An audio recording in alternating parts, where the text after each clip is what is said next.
The moment Captain Vextrau saw the human walking down Docking Bay 7, he did what any sensible Kroth warlord would do. He moved. Not fled, mind you. Kroth don't flee.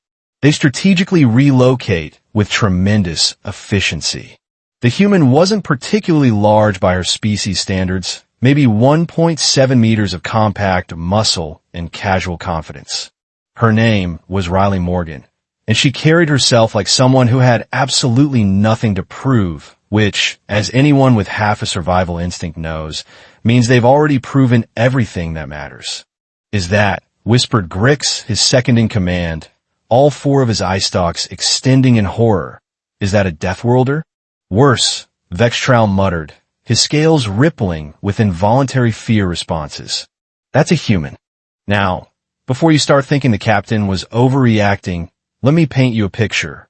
Station Helix 9 orbited a yellow dwarf star in neutral territory, home to approximately 40,000 beings from 200 species. Predators, prey, and everything in between coexisted in relative harmony because everyone understood the food chain. The Kroth sat near the top. The Venmal huddled nervously at the bottom.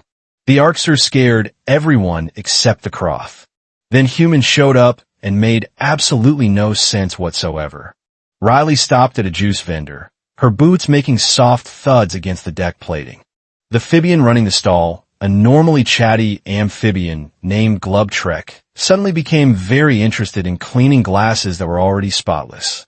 "Hey there," Riley said, her voice warm and friendly. "What's good?"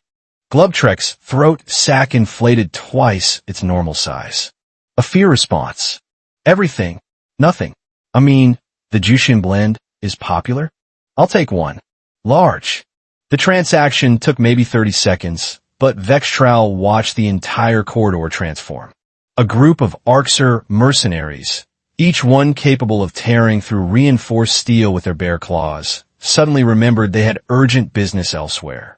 Not running, just walking very quickly in literally any other direction. A Venmal family pressed themselves against the far wall, their ears flat against their heads. But here's the weird part, the part that made Vextrau's brain itch.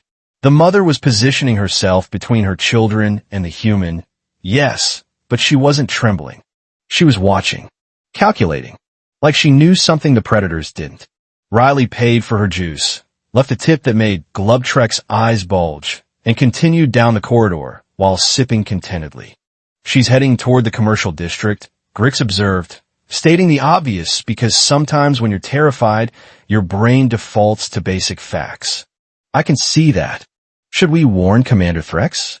Vextrau considered this. Threx was a Crolian, all teeth and attitude, currently holding court at his usual table in the Nebula's Edge cantina. He'd been bragging for weeks about how his hunting pack had taken down a Ravager Queen on Kelix Prime. Very impressive. Absolutely terrifying. Threx would definitely want to establish dominance over the new human. No, Vextrau decided. Let's just watch. They followed at a discreet distance, which meant about 50 meters because humans had disturbingly good situational awareness. Riley seemed completely oblivious to the wake of disruption she created. Merchants pulled their most valuable items off front displays. A group of Yodel engineers stopped their argument mid-sentence. Even the station's ambient noise seemed to lower by several decibels. The Nebula's Edge came into view, its garish neon sign flickering in 17 languages. Riley paused at the entrance, finished her juice, and tossed the container into a recycling chute with the casual accuracy of someone who could probably throw a blade through your eye socket from 30 paces. Then she walked inside. "Oh no," Grix whispered. "Oh yes," Vextrau replied, because at a certain point you just have to appreciate the impending disaster. The cantina went quiet. Not the gradual hush of normal conversation dying down, but the instant silence of prey animals spotting a predator. Threx sat at his corner booth, surrounded by his pack, mid-story about disemboweling something. Riley walked straight to the bar, not avoiding eye contact, not seeking it either, just existing in the space like she had every right to be there, which, technically, she did. Station Helix 9 didn't discriminate. The bartender, a grizzled Turian named Kavik who'd seen 3 wars and 2 economic collapses, somehow maintained his composure. Wallaby, whatever's local and won't kill me. That's a short list. Riley smiled. Human smiling is unsettling because it shows teeth, and teeth are weapons, but somehow they've convinced half the galaxy it means friendliness. Surprise-me. Freck stood up. All 2.4 meters of scales, claws, and barely contained violence. Vextral, watching from the doorway, felt his survival instinct screaming to intervene. Or leave. Definitely one of those options. The Crolian commander approached the bar, his pack fanning out behind him. Classic intimidation formation. Human, he growled, his voice like rocks in a grinder. You're my spot. Riley turned, drink in hand. She looked up at Threx, then down at the bartender. Is this his spot? Kavik's expression suggested he'd rather be literally anywhere else. It's where he usually sits. Huh. Riley took a sip. Weird. I'm standing. And that's when things got interesting. Threx's claws extended. 6 centimeters of bone and keratin that could pierce combat armor. You mock me, little mammal? Nope, Riley said, swirling her drink. Just clarifying the difference between sitting and standing. Common mistake. The thing about predators, real predators, is they understand threat displays. The growling, the posturing, the showing of weapons. It's all very civilized in its own way. You establish dominance, someone backs down, everyone goes home with their internal organs still internal. Humans don't do threat displays. They do something much worse. They do probability calculations.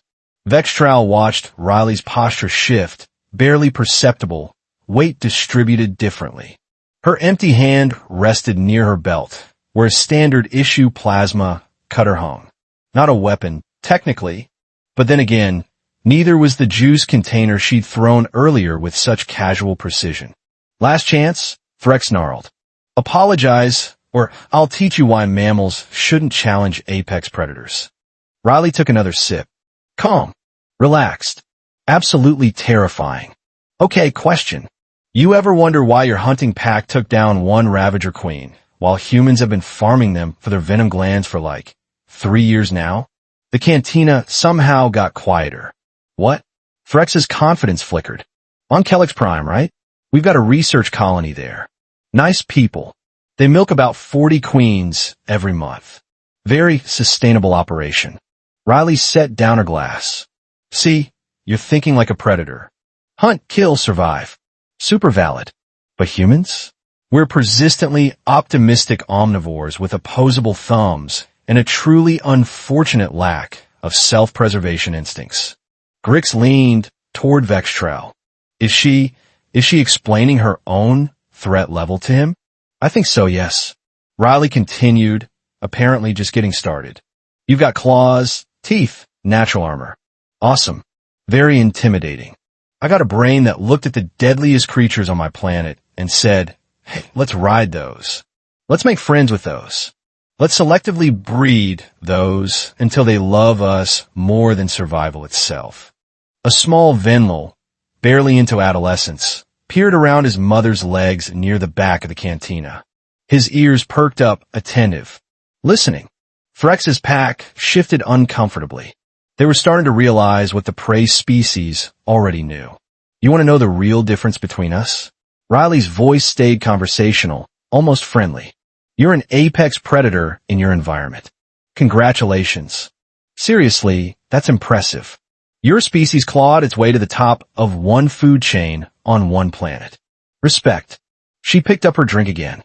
Humans became apex predators on a death world where literally everything wanted us dead. Then we looked at the stars and said, that's not enough. We befriended wolves. We domesticated murder cats. We kept venomous reptiles as pets. We ate plants that evolved toxins specifically to not be eaten. We drank fermented things that should have killed us. We threw ourselves off cliffs with fabrics strapped to our backs just to see what would happen. The Venlil mother nodded slightly, understanding. So here's my counterpoint, Riley finished. You could try to establish dominance, sure. Maybe you'll even win. You're bigger, stronger, better armed. But here's the thing, I'm not scared of you. And that should absolutely terrify you, because it means I've already run the numbers and decided my odds are acceptable. Silence. Then Threx did something that surprised everyone, especially his pack. He laughed. Deep, genuine, acknowledging. You're insane. Little bit, yeah. We all are. That's kind of the point. Your species truly has no fear? Riley shrugged. Oh no, we've got plenty of fear. We just do this scary thing anyway. Turns out that's way more dangerous than not being scared in the first place. Threx studied her for a long moment, then gestured to his booth. Join us. I want to hear about these Ravager farms. Just like that, the tension broke. Not because anyone backed down, but because they'd reached an understanding. Threx was a predator. Riley was something else entirely. Something that didn't fit the normal categories. As Riley walked toward the booth, the Venmal family relaxed. The mother whispered something to her child, who chirped excitedly. They understood what the predators were just learning. Humans weren't prey, obviously, but they weren't really predators either. They were the thing predators checked for before hunting. Vextral turned to Grix. Make a note. When humans are present, we maintain respectful distance. That's just common sense, sir. Yes, well apparently common sense needs documentation now. Later that cycle, Riley would help Threx's pack improve their hunting efficiency by 30% using human tracking techniques. She'd befriend half the station's prey species by simply treating them like equals. She'd accidentally start a cultural exchange program that would change interspecies relations for decades. But right then, in that moment, she was just sitting at a table, sharing drinks with former threats, being casually, terrifyingly human. The Venmal child tugged his mother's arm. Can humans really make friends with anything? His mother watched Riley laugh at one of Threx's stories, completely at ease among beings that could tear her apart. Yes, little one. That's what makes them apex of apex. They don't conquer. They befriend. And somehow, that's so much more powerful. Station Helix Nine learned quickly. When a human walks through, you make space. Not out of fear exactly. Out of respect for something that decided the entire universe was worth befriending. Consequences be damned. And if you're smart, you accept the friendship. Because the alternative is realizing you're not actually at the top of the food chain. You never were. So what did you think? Did this story surprise you? Let me know your thoughts in the comments below. If you enjoyed this sci-fi story, please hit the like button. It really helps the channel grow. And don't forget to subscribe for more mind-blowing science fiction stories every week. Turn on the notification bell so you never miss an upload. Thanks for watching, and I'll see you in the next story.